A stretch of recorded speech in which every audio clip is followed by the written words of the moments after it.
Los datos que van aportando los expertos sobre los efectos del cambio climático en algunos casos resultan apocalípticos. Uno de los últimos estudios tiene que ver con el comportamiento de la corriente circular del Atlántico. Hay investigadores que hablan de una glaciación catastrófica. Vamos a hablar de este tema y cómo le podría afectar a Canarias con María Dolores Pérez, que es doctora en Oceanografía Física de la Universidad de Las Palmas de Gran Canaria. María Dolores Pérez, ¿qué tal? Muy buenos días. Buenos días. Bueno, para empezar y para que nos entiendan los espectadores, ¿qué es la corriente circular del Atlántico? La corriente circular, bueno, la circulación del Atlántico es un compendio de corrientes conectadas, ¿no? Y son aguas que en las zonas tropicales y subtropicales se calientan, luego fluyen por la corriente del Golfo paralela al continente americano hacia altas latitudes. Ahí encuentran una atmósfera muy fría, entonces por el primer principio de termodinámica liberan calor del océano hacia la atmósfera, de manera que la masa de agua se hace más fría, al hacerse más fría se hace más densa, se hunde y entonces pasa a formar las corrientes profundas del océano que ahora irían hacia el sur por todo el Atlántico. Y esa transformación de corrientes superficiales calientes a corrientes frías, densas, profundas, es el principal motor de todas las corrientes del planeta, pero también es de vital importancia para el clima, por ejemplo, en Europa, ya que la atmósfera está captando calor del océano y trayéndonos calor pues, al continente. ¿Y qué papel juega aquí la corriente fría de Canarias? La corriente de Canarias, pues esta corriente del Golfo que va hacia altas latitudes, una parte recircula y se queda en la zona subtropical, es decir, una parte va hacia el este y luego baja por Canarias y otra parte pues sube hacia arriba y llega a altas latitudes. Bueno, de esta corriente circular del Atlántico de la que estamos hablando también se habla de que es el sumidero de carbono más grande del hemisferio norte. ¿Esto qué significa?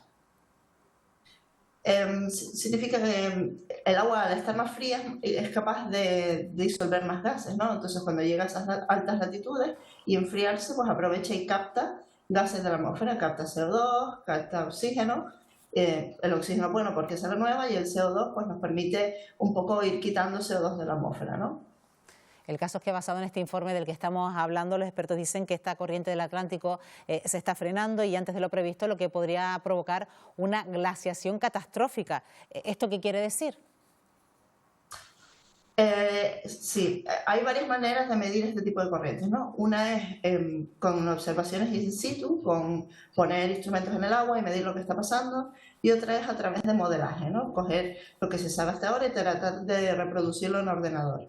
Entonces, por un lado, si se parara la circulación termoalina, pues tendríamos un parón en el transporte de calor, ¿no? Entonces las zonas tropicales se calentarían mucho y las zonas de altas latitudes empezarían a tener una glaciación, se congelarían. Y además, para que eso ocurriera, tienen que haber pasado una serie de indicios, ¿no? Para que esto pase, tiene que haber un calentamiento atmosférico, un calentamiento oceánico, se tienen que derretir los polos para que haya mucha agua dulce en el sistema que no permita esa liberación del calor del océano a la atmósfera, ¿no? Actúan como un tapón que no permite el flujo de calor entre el océano y la atmósfera. Entonces, lo que dicen los modelos, que son los que están sacando estos informes, es que efectivamente se va a parar la circulación termoalina. Los nuevos informes dicen que ya no estamos hablando de 2100, sino más bien de 2050, 2070. Y las observaciones por ahora no han notado ese declive en la circulación termoalina. Pero como te dije antes, para que ocurra ese parón, tienen que haber indicios. Y lo que sí hemos visto con las observaciones son indicios. Sí tenemos una atmósfera que está 2 grados centígrados por encima de la temperatura que tenía en los 90. Sí tenemos un océano que se ha calentado entre 1 y 2 grados según si lo miras a nivel de Cuenca o a nivel de Canarias.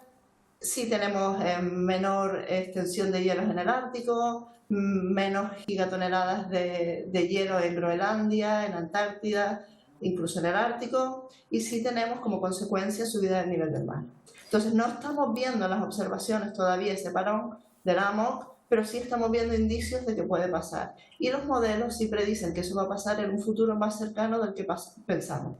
Hablemos también de los indicios del comportamiento de nuestra corriente fría de Canarias, señora Pérez, porque sabemos que nuestra corriente fría de Canarias también ejerce esa labor de termorregulador. Por eso tenemos estas temperaturas tan suaves y ese clima tan primaveral que tenemos a lo largo del año. ¿Cómo se está comportando? ¿Están notando ustedes alguna variación? Sí, nosotros llevamos midiendo la corriente de Canarias, nosotros junto con el Instituto de Oceanografía Español, que tiene su sede en Tenerife, estamos midiendo la corriente de Canarias desde 1997. Y nosotros sí hemos detectado que en las capas superficiales del océano de Canarias la temperatura ha aumentado pues unos 2 grados. Sin embargo, he de decir que hablo de temperaturas superficiales medidas con datos de satélite, porque pese a que tenemos observaciones in situ en el agua, el problema que tiene Canarias es que al ser una región ultraperiférica, tenemos poca disponibilidad de un buque sonográfico para realizar medidas en el mar. Entonces nuestra serie temporal también nos muestra que ha habido calentamiento desde la superficie hasta el fondo del océano, pero al no tener el barco aquí todo el año, tenemos una medida anual y hay años como por ejemplo el del COVID que no pudimos medir en Canarias. Pues María Dolores Pérez, doctora en Oceanografía Física de la Universidad de Las Palmas de Gran Canaria. Gracias por habernos acompañado esta mañana en Buenos Días Canarias. Buenos días, gracias.